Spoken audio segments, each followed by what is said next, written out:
To understand Lashon HaKodesh, we have to, first of all, we have to contrast it to other languages.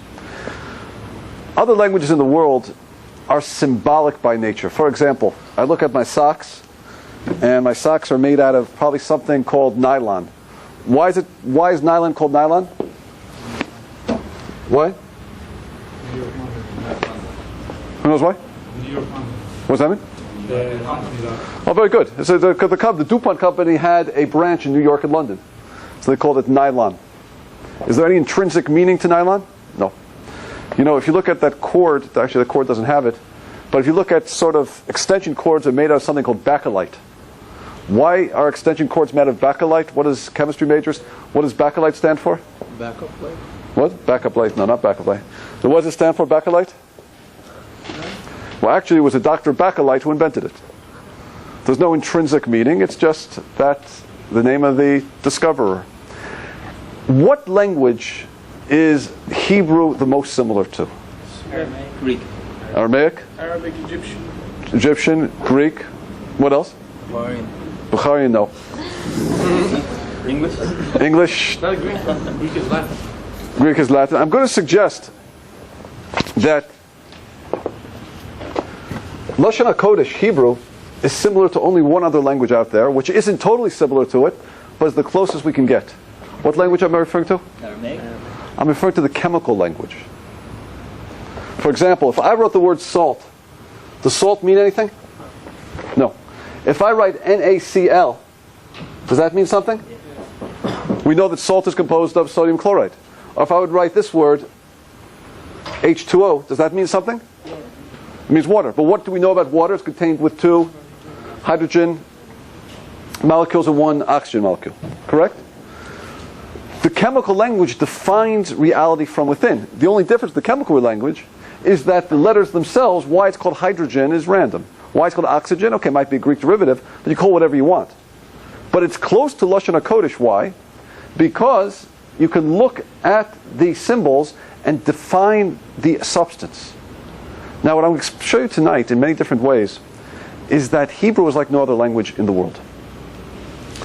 That Lashon HaKodesh, we call it the language of holiness. What is Lashon HaKodesh? First of all, we have to understand that our tradition tells us that Hashem, before He created the world, He created the Aleph Beit, and with the Aleph Beit, He formed reality. Where do we see this in the first verse of the Torah?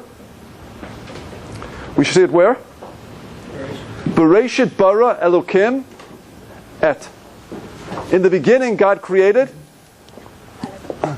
He created et. What does et mean? Et doesn't mean anything. But if you break it down, it means in the beginning, God created Aleph through Taf. He took the Aleph Beit, and with the Aleph Beit, He formed reality. Now, what that means is like this. It means that if I knew the Aleph Beit, and I knew what every letter of the Aleph Beit means, and if I knew what reality was, I could form the language myself. Let me repeat that. If I knew the Aleph Beit, if I know what every letter means, because each letter is a building block, and I know what the essence of something is, love, hate, war, whatever it might be, friendship, death, I could form the language myself. Now, of course, God gave us a head start. What did He do? He gave us the Aleph Beit. He explained the meaning of the letters to us. He gave us the words that He used to form reality. So all we have to do is an alphabetical analysis of the words and the letters, and we could find out very deep secrets about reality. Just as you could look at H2O and define what water is. You could look at NaCl and describe what salt is. So tonight, what I'm going to do with you is I'm going to take you through some of the letters, and then we're going to look at some of the words. I'm going to take apart the letters together with the word, and we're going to see what the reality is made of. That's called Lashon HaKodesh, a language like no other language. And that's why when we daven, by the way, especially on holidays, we say, Hashem, you've chosen us from all the nations, v'char t'vikol ha'amim, u'v'chol ha'lisho not, which means all the languages. Did you ever ask yourself, why are we saying the languages? Because the language is not of Hebrew. Hebrew is a close cousin. The language of Lashon HaKodesh, the Holy Tongue, is a language that gives you an insight into reality, which means you have an insight into God like no other language. And that's why it says at time of Mashiach, the whole world's going to speak Lashon HaKodesh. Everyone's going to speak it, because God's reality is going to be so clear, you have no choice but to define it by what it is. Let's take a look a little bit as we get going here. First of all, just let's talk a little bit about how do we know, first of all, what a letter means. If a letter is the building block of reality, so we have to know what a letter means. How do we know what a letter means? We have 4 traditions. Number 1, we know what a letter means by its meaning. Aleph, we'll talk about soon, means the champion, the strong one. Beit means a house. Gimel and Gamal is a camel. Dalet and Delet is a door. Hey means to give. Vav is a hook. Zayin is a sword. Each letter means something. So that's the first insight we have into a letter. Second insight we have into a letter is the shape of a letter. The way letters are shaped is very important. Third insight we have is the numerical value, something which we call gematria, which I'm going to do through a little bit tonight. It's very important. Numerical value. The fourth clue we have to the meaning of a letter is something very interesting. The first time a letter appears in the Torah, when that letter begins the root of a word, that word will define the letter. For example, when is the first time that Beit begins in the Torah, where it begins at the beginning of a word? It's not a preposition or a suffix. No, Bereshit, it means bo'in. That's a preposition. Bara. So we understand the letter Beit has an idea. It's a house, something created.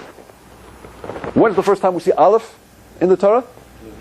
Bereshit bara Elokim. So the idea of Aleph is related to the idea of Elokim. Now it's interesting. The claim is, of course, that God took the Aleph Beit and He formed reality. He created the physical world by taking the letters and forming them. Therefore, if you undo the letters, you take them apart, you'll see what the world is made of. You know, it's very interesting, by the way, this is kind of cute, but it's more than cute. In every language, everybody just read Harry Potter? Who did not read the 7th book of Harry Potter? Oh, I'm so embarrassed. I won't spoil it for you. Harry does not die. Oh, he does.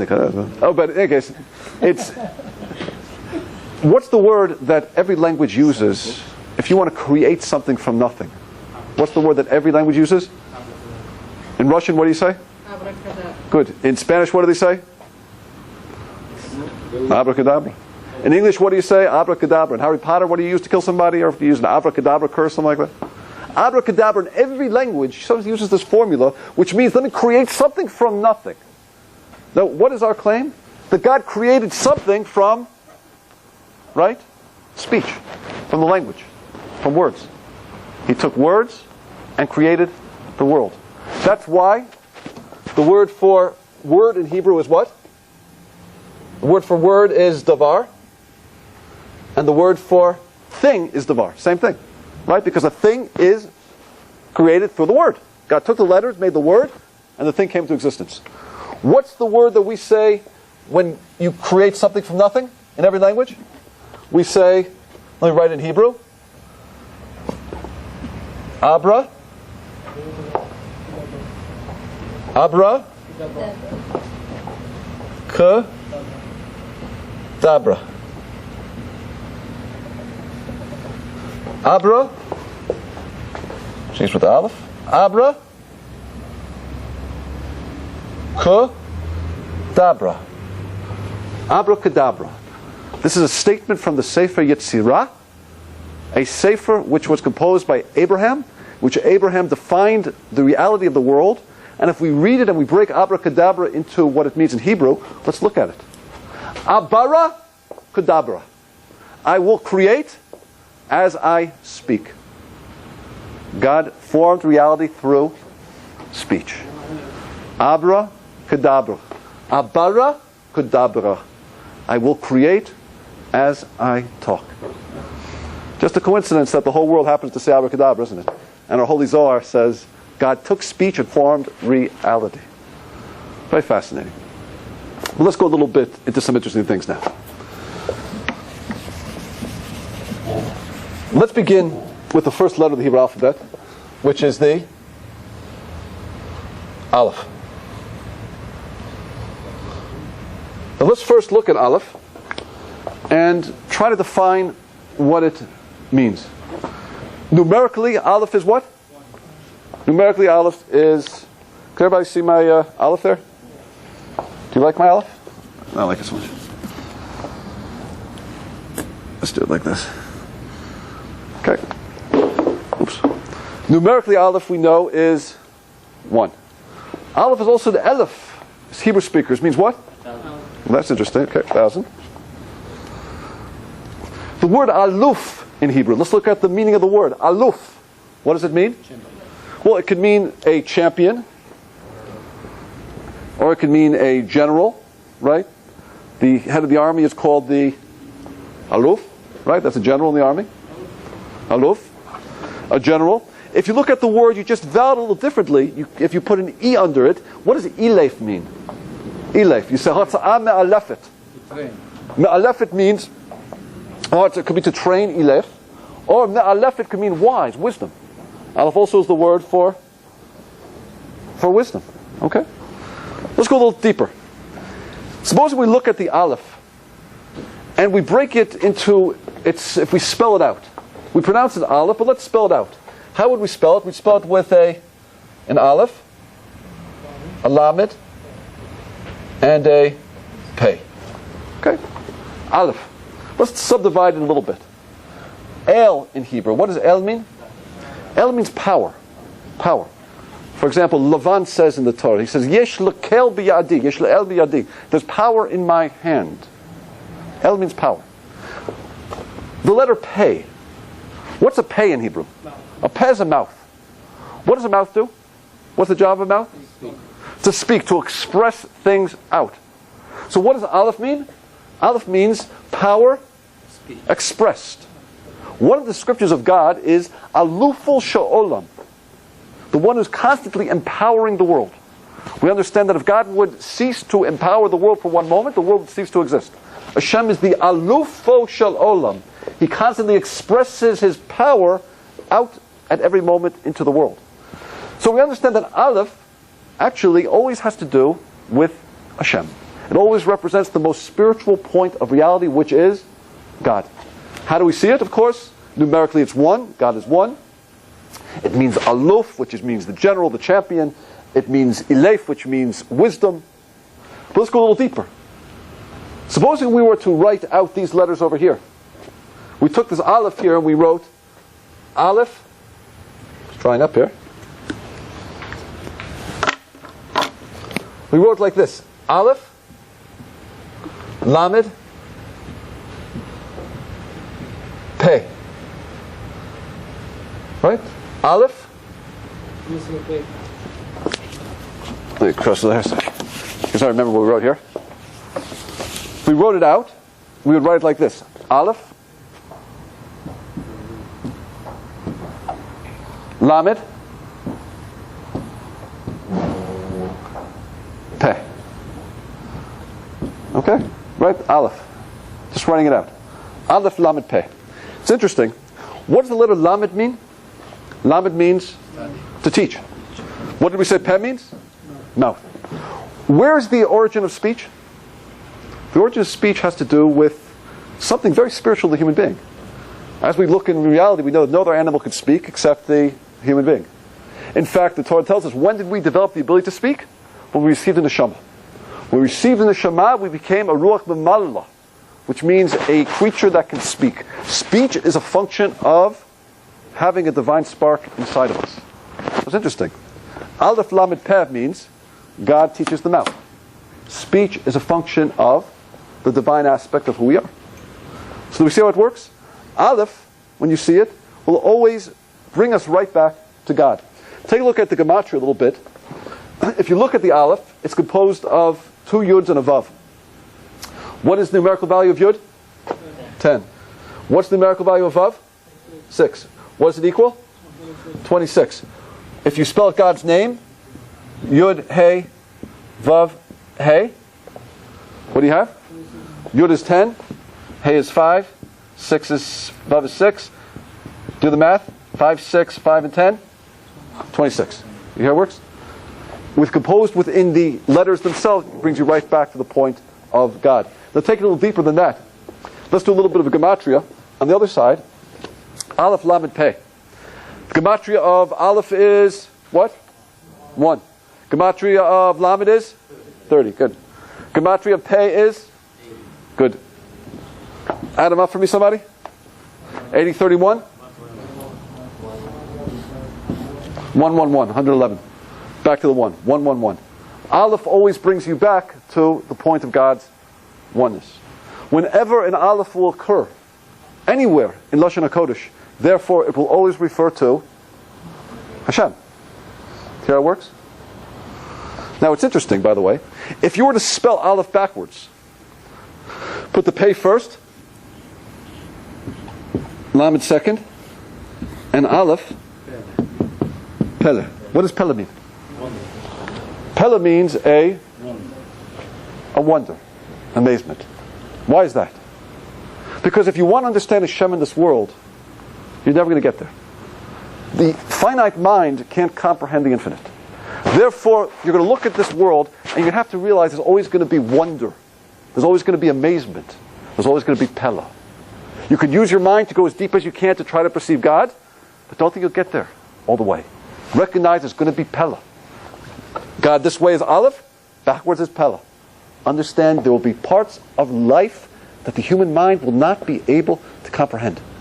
And that's why, of course, we have to have something which we call emunah, trust. What's trust? Trust means where the mind can no longer go, where reason ends, faith begins. Trust is a point of the heart, right? Trust has to do with something which is deep down inside of you. It's in the heart. That's why, by the way, when we say Shema Yisrael every morning, how many times? Twice a day we say Shema Yisrael. What do we do with our hands when we say Shema Yisrael? Cover eyes. We cover our eyes. Why do we cover our eyes? We cover our eyes because, what are we saying? Hear, O Israel, Shema Yisrael, Hashem Elokeinu, Hashem is our God, Hashem Echad. Hashem is one. What does it mean when we say God is one? It doesn't mean He's one and not two. That's not what it means. It doesn't mean like the little girl came back second grade, first day of second grade. She says, I know how old God is. So her mother says, how old? She said, God's two. Two? What do you mean God's two? Well, last time my teacher told me He was one. So, we're saying that God is one.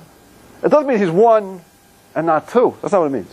When we say Hashem Echad, it means everything in reality, every molecule in creation is being directed and controlled at every moment by the Almighty. That's what oneness means. That's why it says when you stub your toe down below, it was decreed above. When you make money in business, it was decreed above. When you lose money in business, it was decreed above. When you get sick, it was decreed above. When there's a war, it was decreed above. When there's pain, it was decreed above. God is micromanaging His creation. That's what oneness means. Echad. But you know what? I don't always see it. I don't always understand it. God, I know You're behind sickness, but I can't always detect what the goodness is.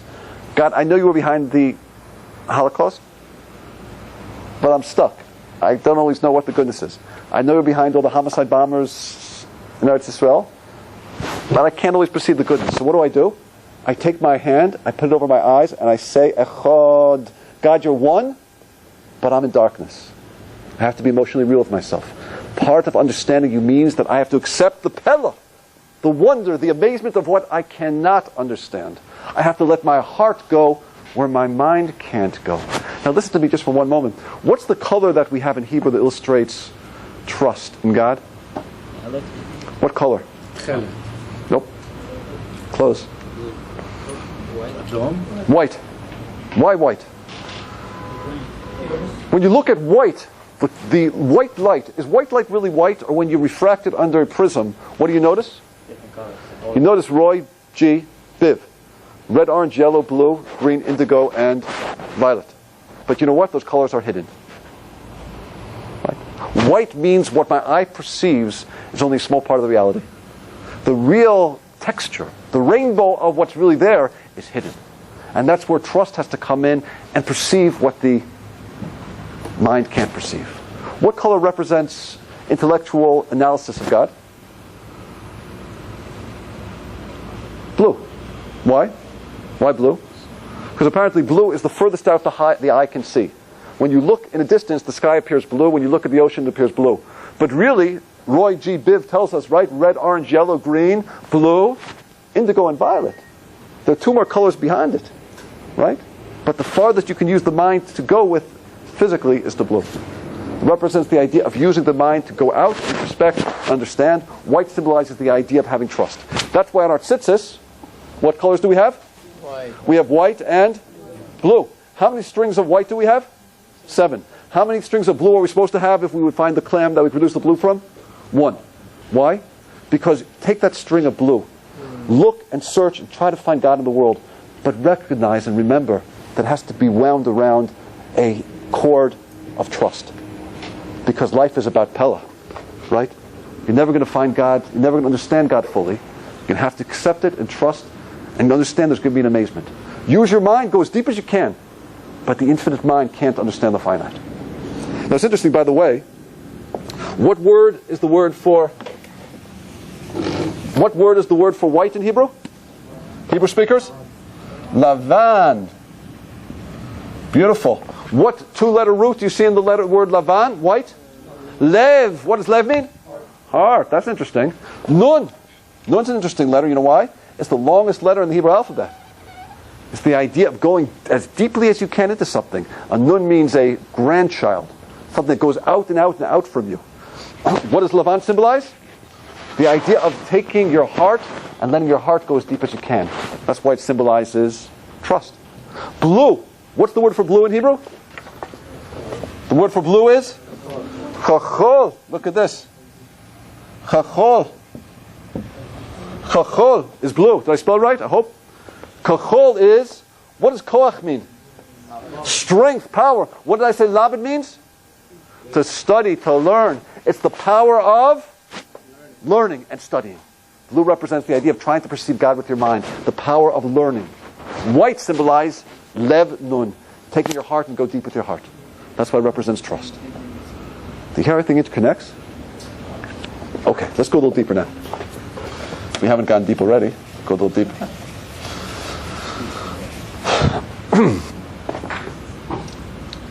Okay.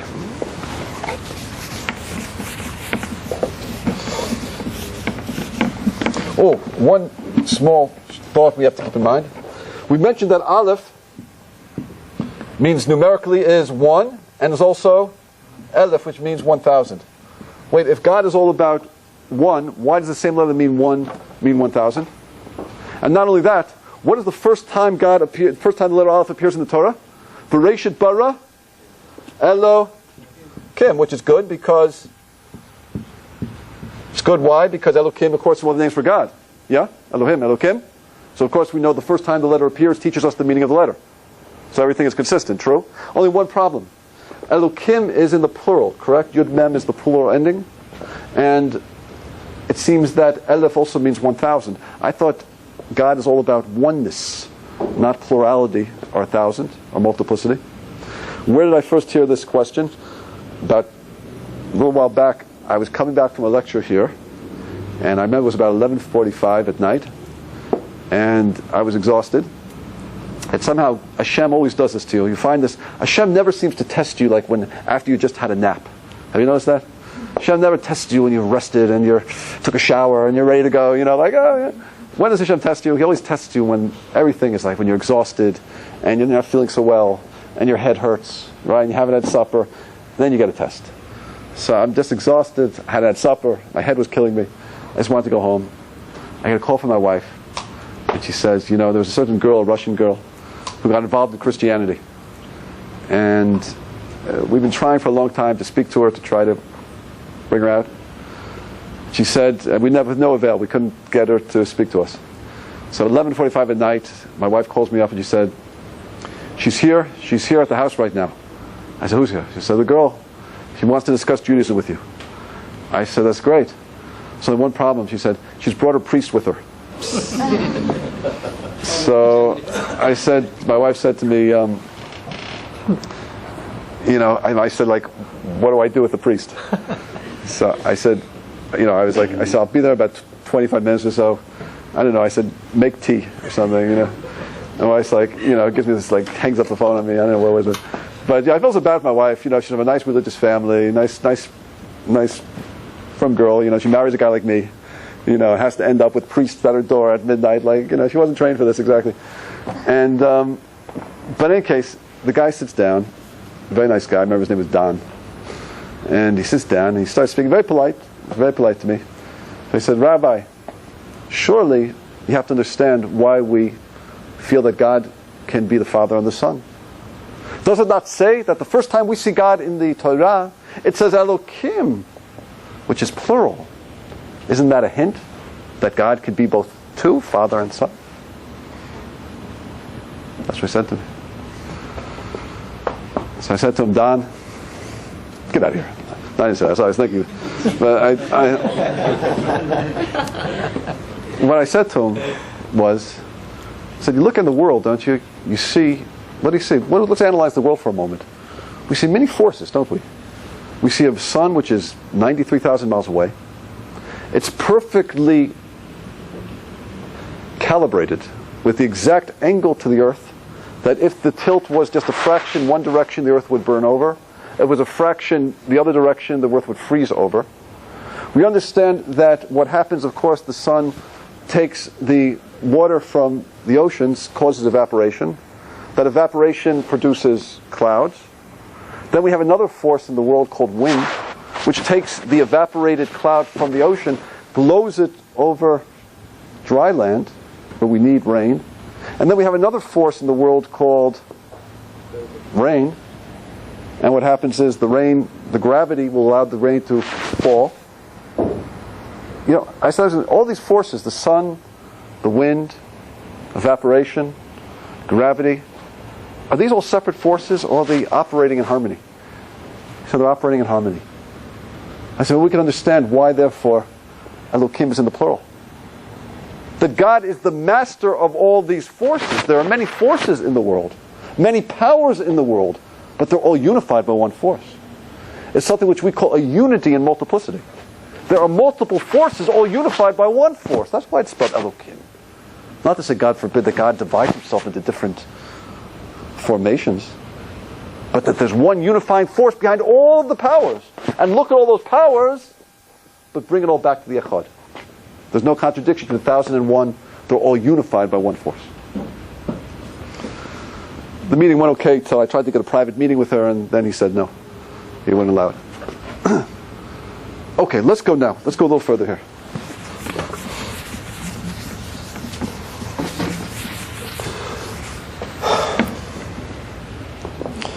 Let's take a look at the word for the human being. Before we do human being, let's just take a look at one word that has to do with one of the forces that God created in reality, called snow. Snow is something which God created, an aspect of nature, true? How do you say snow in Hebrew? Look at this. Shelig. Do a little gematria with me. Shin is 300. Lamed is 30. Gimel is 3. What happens when it becomes snow? Right? It freezes. It's condensation. The water molecules keep getting smaller and smaller and smaller, contracting and contracting and contracting until you have snow. Look how that reality is expressed in the numbers. 300 goes to 30, goes to 3. A contraction of the water molecules to produce snow. It's interesting. Nature is defined to be... Another word, just a quick word. What's the word for pregnancy in Hebrew? Harayon.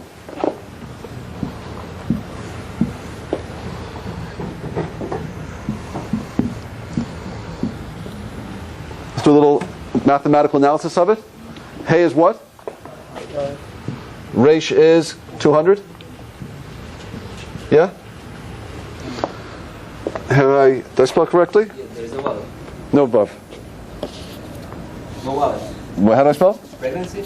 Yeah, how you spell for me? Without al. Hesh, rate, Yud. Heish, rate, Yud. Vav, no, beautiful, thank you. Hey is 5. Reish is 200. Yud is 10. Vav is 6. And Nun is 50. Let me see if it works out okay. Add it together, what do we get? 200 and what? 271. How many days in a pregnancy are there? Assuming that a month is approximately 30 days. 9 times 30 is 270, but some months are, of course, more than 30 days. And some months are 28. 271. The gematria of pregnancy is the exact amount of days in a pregnancy. That's interesting stuff. You know, it's interesting if you go just a little bit further in nature. You writing this down, anybody? Good, I don't want to forget it. Okay, it goes like this. The word for nature in Hebrew is hateva. Let's call it hateva, which means the nature, right? Hateva. We've got a different pen here. Hateva. Can anybody read that?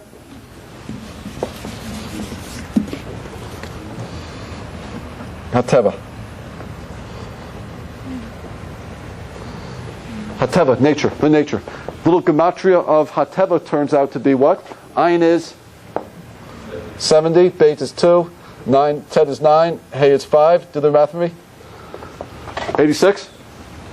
Yeah? It's the same gematria as this word here, Elokim. I'm going to write with a kaf, not a hey. Okay? God. Nature is the same gematria as God, Elokim. Right? Why? Because it's obvious that when you study nature, what are you supposed to detect? You're supposed to detect Hashem. Look at nature and discover that there's too much perfection in reality that it could have happened by chance. The more we open up the cell and we see all these intricate parts working in tandem, it's like opening up a car engine and thinking that it came to existence by chance. However, it's interesting, the same word for nature, which is teva, if you vowel it a little differently, it becomes this word, which means taba. What does taba mean? Litboa means, Hebrew speakers? To drown. What's the connection? You spell it, you pronounce it one way, it's teva, which has the gematria of Elokim, God. You change the pronunciation just a little bit, it means tiba, which means to drown. Tell me the connection. You could look at nature in one of two ways. Either you could discover God in nature, or you could be drowned by nature. You could just think, oh, it's something physical. It came to existence by itself. You know, things just happen. Nature can either allow you to come close to God, or you become drowned through nature.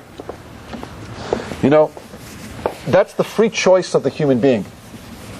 The free choice of the human being is such that you can look at the world in so many different ways. You can choose to see whatever you want to see. What's the word for free choice in Hebrew? To choose, what's the word? Bachar. Sorry about the pens. The word is bachar. Right? Here we go. Bachar, to choose. It's interesting, if you take that word bachar, which means choice, and you just turn the letters around a little bit, if you put the chet first, it means chaver. You could use your free choice to become friends with God. Right? Chibur actually means to join together, to cling to God, to unite with God. Chaver, what do you do with chaver? You join with your friend. You could use your free choice either to become friends with God, or if you vow it a little differently, and you put it like this, you put the resh in the middle. What does that spell? Charev, which means? It means a sword, to destroy. You could use your free choice to become a friend with God, or you could use your free choice to fight with God, to choose not to see God. That's the power of free choice. See how the word itself, the intrinsic in the word, is the concept of what free choice is. You can either become a friend, or you can become an enemy. How are you going to use your free choice? Show you another example of this. We have a word in Hebrew for pleasure.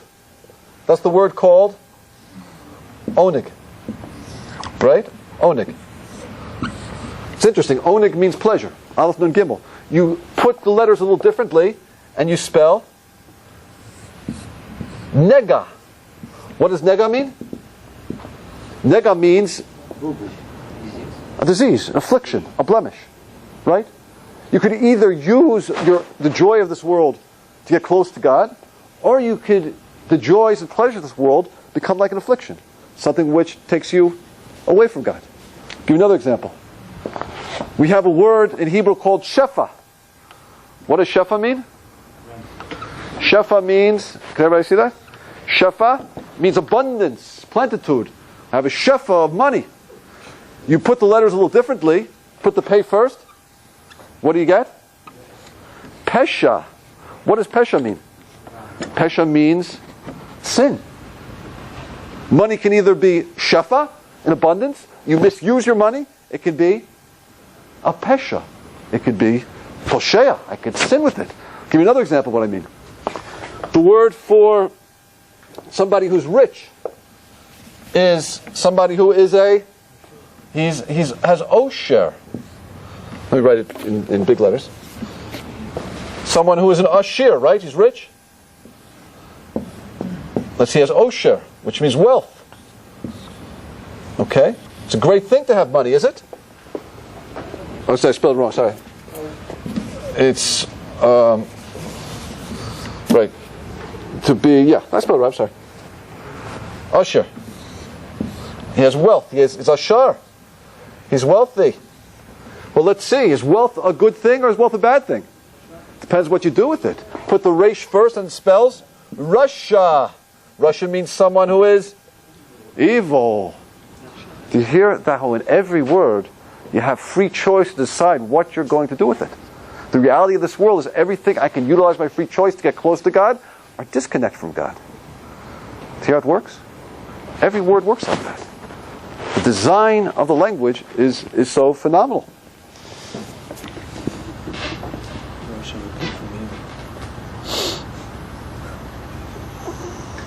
Give you another one.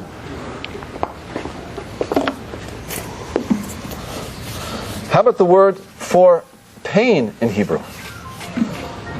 The word for pain is another word we call tsara. Tsara. Right? Tsara. Why does God bring pain to a person? Is pain something which is good or something which is bad for a person? Tsara, difficulties, troubles. Are difficulties in life designed because God loves us or because He hates us? Well, of course, in Hebrew we understand that everything that God does has to be good. Everything has to be a manifestation of His love. We flip the letters around and we put the resh first, and we have ratzah. That the tsar in life is really God's ratzah, His ratzon, His will, His desire. For whatever reason, the trouble wakes us up. It reminds us that we have limited time in this world. It reminds us we have to change our personalities. It reminds us we have to use our money better. It reminds us that we have to take life seriously. It reminds us that we're maybe getting too caught up in things that are physical and not focusing on the spiritual. Even within sarah, difficulties, we see the word ratzah, which is God's desire. How about another word? The word for intense pain is a word called sar, right? Sar. If you look at the word sar, let's see what words we see in it. First of all, we divide it up. What does air mean in Hebrew? Air means what? Air means to be awakened. To be awakened. That's interesting. Turn air around, and what do you see? You see Ra, correct? Ra, things that are bad in life, which are bitter, are really designed to air, to awaken us. God sends difficulties our way. Why? To remind us, like we said, that life is short, that we have to get serious, that we have to focus on reality. Sometimes we get very comfortable feeling that we're very permanent on this planet, which is not true. So Ra comes to awaken us. Now let's take a look at what Sar means. What does the letter Tzaddik mean in Hebrew? Well, the letter Tzaddik means what it means. It's a tzaddik. What's a tzaddik? Tzaddik is a righteous person. What makes a righteous person a righteous person? Are people born righteous? Nobody's born righteous. When you see that we're born with the neshama, that's tahara. But people that become extremely righteous, it means they've worked on themselves. All children are born with naturally selfish impulses. A tzaddik means he's mastered who he is, so he's completely unselfish. Is it difficult to master who you are, or is it easy to master who you are? I'd say it's difficult. A tzaddik, actually, the letter tzaddik in Hebrew means a tzaddik. Tzaddik really means force, koach, power. What makes a tzaddik is he powerfully rules over himself. He resists, he fights, he controls himself. That's a tzaddik. Now look what it means. What's sar, what's pain, therefore? A powerful awakening. When God brings pain our way, He's giving us a powerful wake-up call.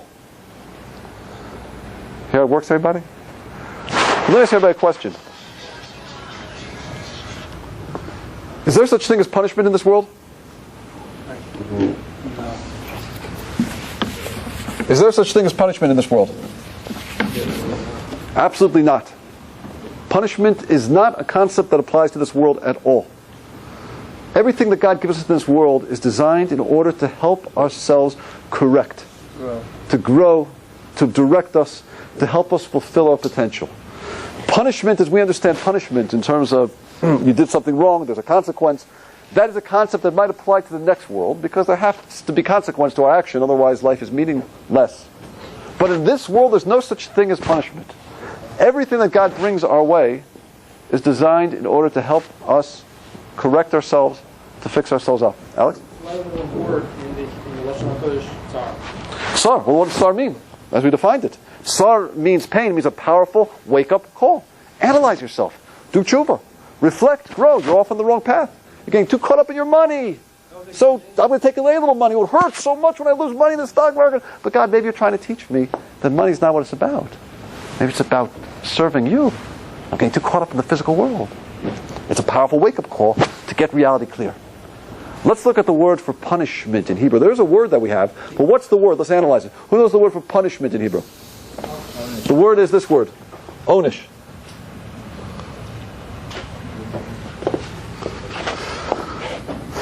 Okay. Onish. Do you see the word onish? Let's analyze it under the analysis of the Holy Language. The letter ayin. What does it mean, letter ayin? Well, what does it sound like? Ayin. Ayin means an eye in Hebrew. Ayin. The letter ayin actually means an eye. What's the job of an eye? To look, to analyze, to investigate, to perceive deeply. That's why words with that ayin are always going to have to do with perceiving something deeply. Iyun means what? Analysis. Onen, right? Means to take yourself and to analyze something deeply. It's all the idea of using your eye to go deeper and to perceive. The two-letter root, nun shin, nash. What does it mean? Well, let's see. To know what it means, I'll have to tell you more places we see it in the Holy Tongue.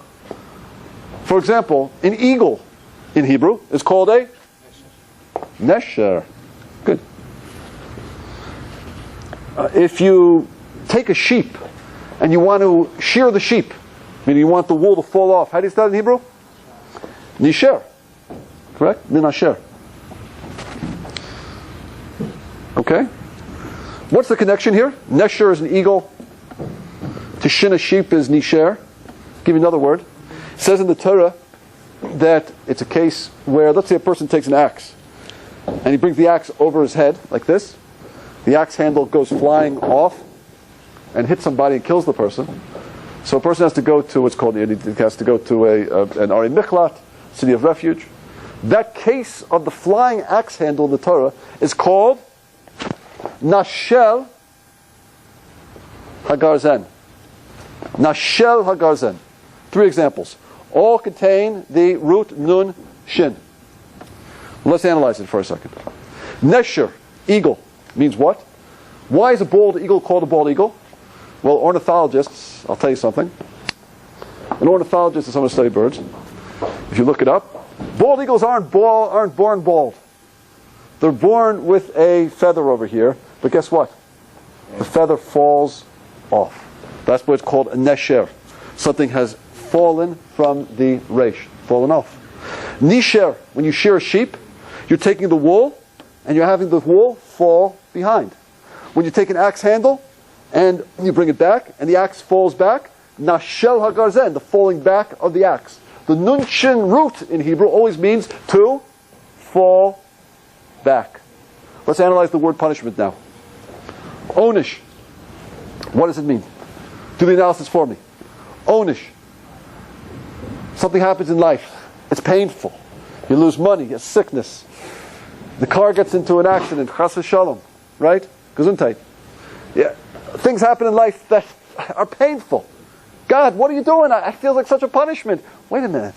Rabbi Kraft told me there's no such thing as punishments in this world. But there's the word onish. God created that word onish to mean something, so what does it mean? Let's analyze it. Oh, ayin, investigate, use your eye to perceive, look deeply, nash, that you've fallen.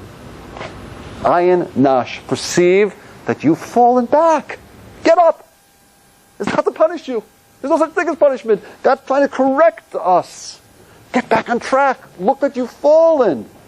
Get up and do it again. That's an onish. See how it works? There's no such thing as punishment in the world. And that's why, Israelis, like who speak the language, who don't think about the language, will say, lanish, nachum, nachum, it's an onish. Nothing punishment. But if we just do a little bit of a language analysis, we understand that, wait a minute, what they think means punishment doesn't mean punishment. It means look deeply that what? That you've fallen back. What happens when you fall back? Get up. Do it again. God's love for us is so intense. It's like the only thing we can explain in this world is like a parent's love for your little child, your baby. The most exciting time in life as a parent is when you see your little baby starting to walk. Because it's so amazing. Why? Because it doesn't make any sense. They should be crawling, and all of a sudden they stand up, right? Now they're walking. But usually what happens, they fall. They fall back. Do you yell at your child? You pick your child up. Come on, get up, do it again. Ayin nash, look, you've fallen. Get up, do it again. When God directs us that we've fallen, it's not because He's punishing us. He wants us to get up and do it again. Try again. That's His love for us. Oh boy, it's deep language. How it works, everybody? It's a deep language. No other language in the world like this. The chemical language is the language of Kedusha. Just as I was, just go back to balance for 1 second, as long as we're jumping around. When your little baby gets up to walk, it's so exciting. One reason it's very exciting is because, as I mentioned, it doesn't make sense. It's more natural to crawl. Isn't it more natural to crawl? Why 4 legs? Don't give me a chair that has 2 legs. Give me a leg that has 4 legs. Support is a function of 4 things. Nachon? Animals like to crawl on all 4 legs. Only the human being can stand up straight. You know why that is?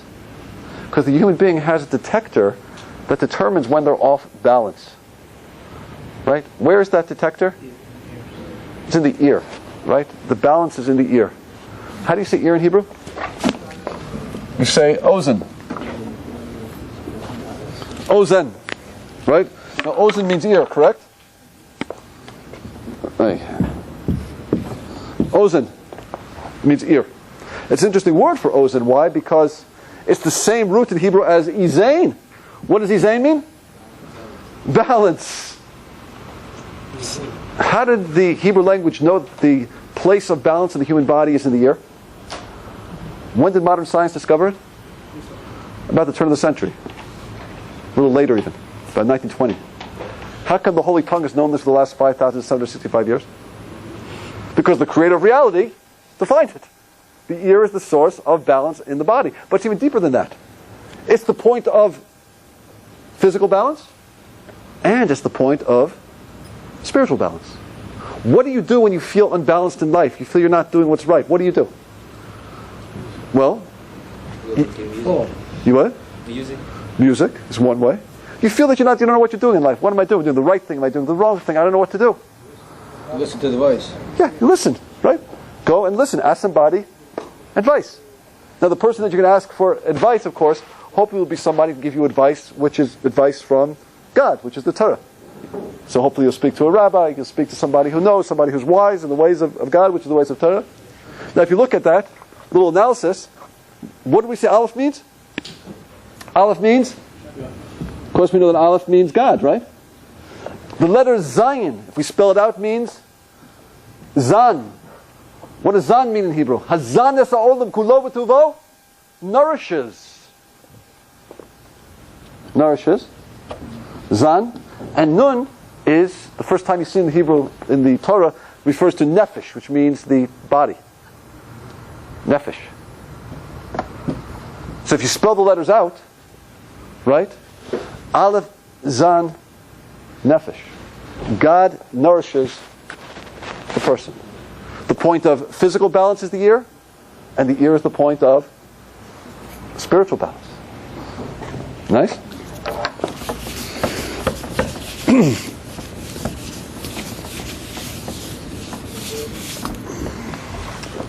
Let's look at the Zion for a moment. Zion. We said that Zion means Zan, to nourish. Who traditionally is the breadwinner in the family? Is the male.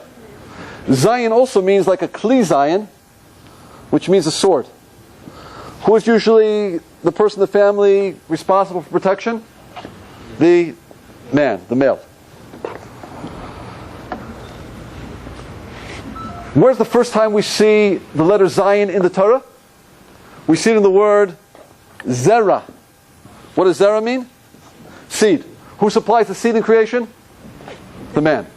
Can we significantly say that Zion refers to the male in creation? Yes? Yeah. We all agree with that? Yeah. Zan means nourish. Zion is the sword. Zera is seed. First time it appears in the Hebrew language, in the Torah, is seed. Zion always refers to the male. What letter refers to the female?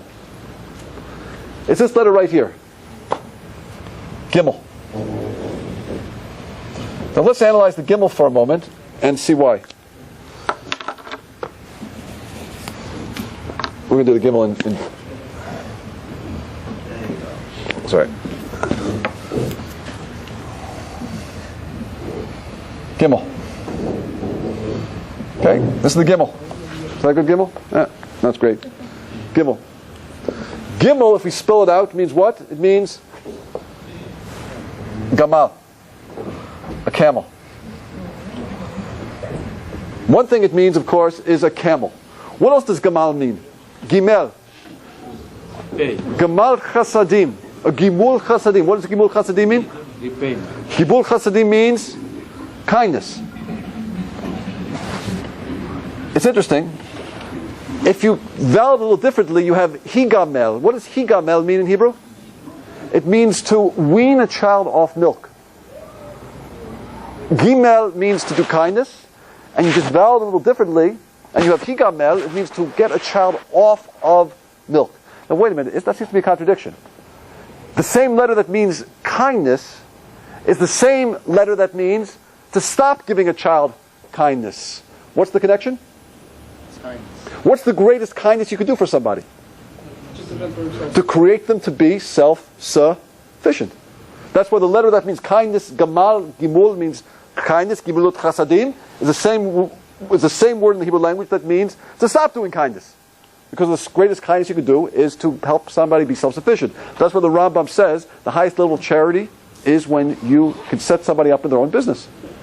Their own business, that now they can do it themselves. Or it also says, that's the greatest thing you can do for someone. To have them in a position now where they no longer need you. Because it's very embarrassing when people need you. Help them to get to a place they don't need you. Now it's interesting, a little analysis shows of the letter Gamal, of the Gimel. If you break it up even further, if you break the Gimel further, it's Gimel Mal. Let's take a look. Gimel means, what do we say Gimel means? To do kindness, right? Mal, what does Mal mean in Hebrew? Mal means?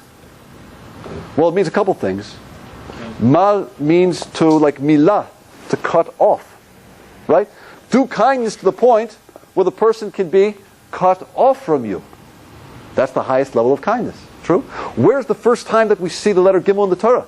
We see it by this word, Gadol. We see it by Gadol. What does Gadol mean? Something which is big. Now what's the connection? Let's take a look. Break it down to its core parts. Gimel, of course, we know means to give. Dal in Hebrew means what? What are dalim? Poor people. Give to somebody as poor until they become gadol. Right? Till they become large enough that they no longer need you. Now, why do we say that this letter represents women? Because what does a woman do with a baby that's in her womb? She nurtures it and provides for it, a perfectly calibrated environment, until the fetus no longer needs to be in there. Then she lets it come into the world. She gives to the point where she could cut it off from her. That's the idea of a woman. And the man is the Zion. He's the Zerah. He's the seed. He provides, he nourishes, and he defends. Okay. Now let me show how beautiful this language is. If Gimel is the female letter, And Zion is the male letter. What's the letter for and in Hebrew? Right? It's the letter Vav, like this, Vav. Vav means and. If you look at it, what does it look like? It looks like a hook. Doesn't it look like a hook? It means a hook of Vav. The first time you see it in the Torah, when it's not an and but part of a word, it says Vavei haparochet, the hooks of the curtain. Vav means and, because what does and do? It's a conjunction. It hooks two things together. Correct? Okay, everybody. How do you say a married couple in Hebrew? How do you say married couple?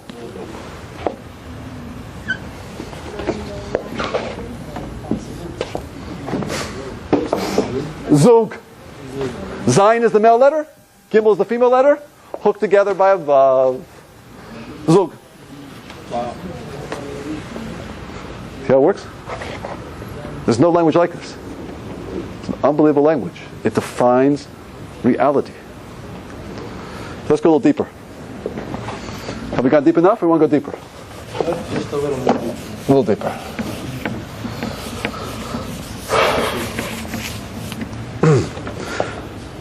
Let's take a look at the word for the human being. What's the word for the human being? Okay, Adam. We're going to tell different words. One word is Adam. Good. Give me another word for the human being.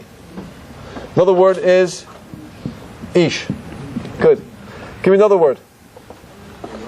Anosh. Good. Give me another word. What? Avi? Avi? The father. No, for a human, for a human being. Avi. Or Gever, maybe Gever. Now look at this, very interesting, these words. All these words, what did we say Aleph means in the Hebrew language? Aleph always has to refer to the highest point in spirituality, the number one, right? The idea of the Aluf, the champion, the wisdom, the idea that God's name is spelled out there, 2 years in the above, 26. Aluf She'olam, the one who's constantly empowering the world. Whenever you have an Aleph, how do you pronounce Aleph, by the way? Listen to this. How do you pronounce Aleph for me? Listen to me pronounce Aleph. Listen carefully. Silent. Aleph is the only letter in the Hebrew alphabet. There's no sound. You have to give it a vowel in order to sound it out.